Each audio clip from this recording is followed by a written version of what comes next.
పూర్వము ఉల్కాముకుడు అనేటువంటి రాజు ప్రజలను కన్నతండ్రిగా చూస్తూ రాజ్యపాలన చేస్తూ ఉన్నాడు. అతడు ప్రతిరోజు అతని భార్య చాలా సౌందర్యవతి, మంచి గుణము కలది. ఆ దంపతులు ప్రతిరోజు కూడా దేవాలయానికి వెళ్లి బ్రాహ్మణులకు సాధువులకు విశేషమైనటువంటి దాన ధర్మాలను చేస్తూ సంతోష పెడుతూ ఉండేవారు. ఆ దంపతులు ఒకనాడు భద్రశీల నదీ తీరమున సత్యనారాయణ స్వామి వ్రతాన్ని ఆచరిస్తూ ఉన్నారు.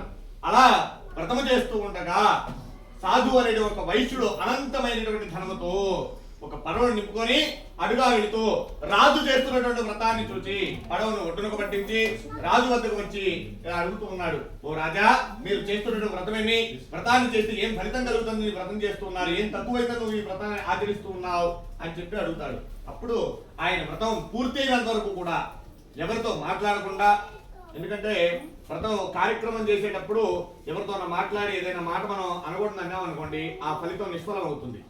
ఎందుకంటే ఒక కార్యం చేసేటప్పుడు ఎవరితో ఎక్కువ మౌనంగా ఉండాలని ఎందుకు చెప్తారంటే అందుకే చెప్తారు, వ్రతం అయ్యే వరకు ఎవరితో మాట్లాడొద్దు, ఎక్కడికి వెళ్ళొద్దు అనేది అందుకని ఆ ఫలితం అనేది ఏదైతే ఉందో అది నిష్ఫలం కాకుండా ఉండాలని ఆయన కూడా పూర్తి అయిన తర్వాత తీర్థాన్ని తీసుకున్న తర్వాత అప్పుడు ఆ బ్రాహ్మణుడి దగ్గర ఆ వైశ్యుడి దగ్గరికి వచ్చి ఇలా అడుగుతున్నాడు, చెప్తూ ఉన్నాడు, ఓ వైశ్యుడా, మేము పుత్రులను పొందుటకై సంతానం కోసం సత్యేశ్వరుని యొక్క వ్రతాన్ని ఆచరిస్తూ ఉన్నాము. మా గురుదేవుడు ఉపదేశం చేశారయ్యా, నాకు ఈ సత్యనారాయణ వ్రతాన్ని ఆచరించి సంతానం కలుగుతుంది, అందుకనే మేము ఈ వ్రతాన్ని చేస్తూ ఉన్నామని చెప్పి స్వామి నమస్కారం చేసుకుని ఆ విషయం అంతా వ్రత కథ అంతా కూడా తెలిపాడు. తర్వాత ఆ వైశ్యుడు అక్కడే, సాధువు అనేటువంటి వైశ్యుడు అక్కడే ఉండి స్వామి యొక్క తీర్థ ప్రసాదాన్ని స్వీకరించి తను కూడా తన వ్యాపారానికి వెళ్ళిపోయాడు. తర్వాత కొంతకాలానికి వ్యాపారం పూర్తి చేసుకున్న తర్వాత అతను తిరిగి ఇంటికి వచ్చిన తర్వాత అతని భార్య లీలావతి విరుచూ ఉండగా ఆమెకు సత్యనారాయణ స్వామి వ్రత విషయం అంతా కూడా తెలిపి, నాకు సంతానం కలిగినట్లయితే తప్పక సత్యనారాయణ స్వామి వ్రతం చేస్తాను అని చెప్పి ప్రతిజ్ఞ చేశాడు.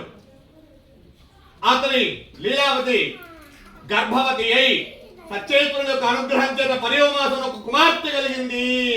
ఆ కుమార్తెకు కళావతి అని పేరు పెట్టి అల్లారు ముద్దుగా